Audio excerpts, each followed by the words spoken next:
Eh bien salut à tous, j'espère que vous allez bien. Alors aujourd'hui un petit tuto tranquille sur de la mécanique avec une base de Suzuki SV650N de 2006. Alors pour un passage sur bougie Iridium. Donc je précise que pour les possesseurs de Suzuki SV650 après 2017, il n'y a que 2 bougies à changer comparé à celle-ci où il y en a 4. Donc l'opération est relativement la même pour chaque moto. Bien sûr avec des difficultés différentes, mais bon là sur le SV il n'y en a pas vraiment des masses, donc voilà, je vais vous expliquer ça de suite.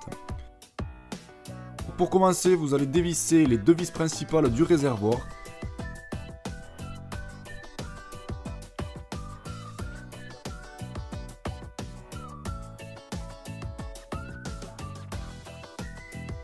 Puis démonter les 2 caches latéraux après avoir enlevé la vis du cache. Il ne faut pas hésiter à leur tirer un peu dessus car ils sont bloqués par 2 cylindres blocs de chaque côté de la pièce. Donc voilà, n'hésitez pas, si vous voyez que ça vient pas, insistez-y un peu dessus et ça devrait venir sans souci. Donc voilà, cette étape réussie, vous pourrez dévisser les 2 vis de fixation de la selle conducteur et la retirer par la suite.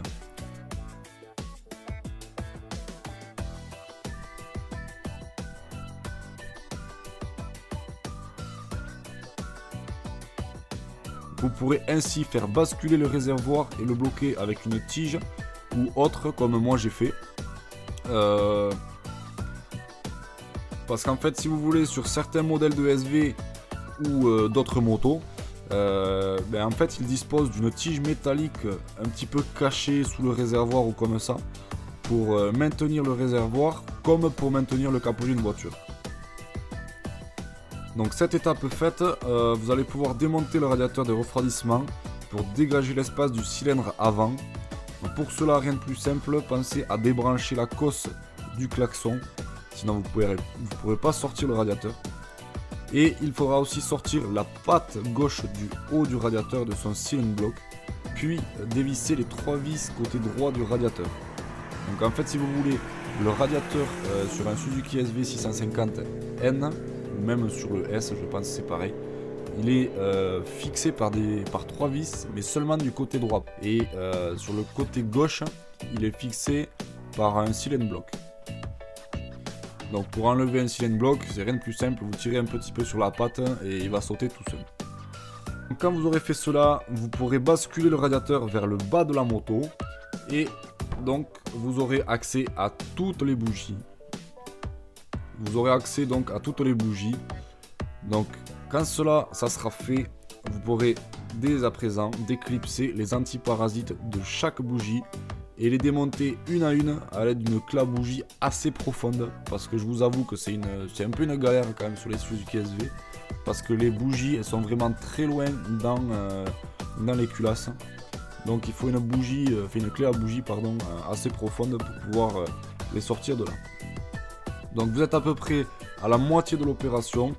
Il ne vous reste plus qu'à changer les bougies et les remplacer par les bougies Iridium.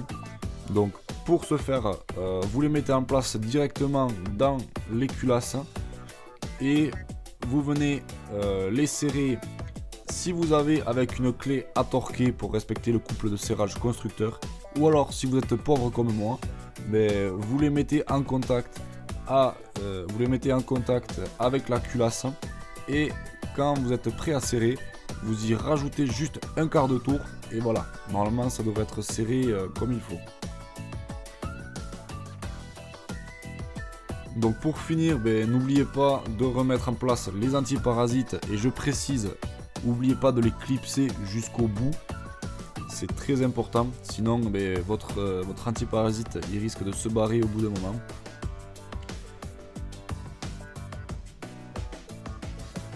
Et ensuite, dès que vous avez mis les antiparasites, on refait les étapes inverses. On remonte le radiateur à sa place, la selle et les 2 caches latéraux. Donc voilà, vous venez d'installer des bougies Iridium sur votre moto. Celles-ci vous permettront d'avoir un peu plus de couple, une meilleure montée en régime, mais aussi une baisse de la consommation de carburant. Et bien évidemment, une longévité accrue de vos bougies. Donc voilà les amis, j'espère que ce petit tuto vous aura plu. Merci d'avoir regardé la vidéo et je vous dis à très vite pour de nouvelles aventures. Ciao!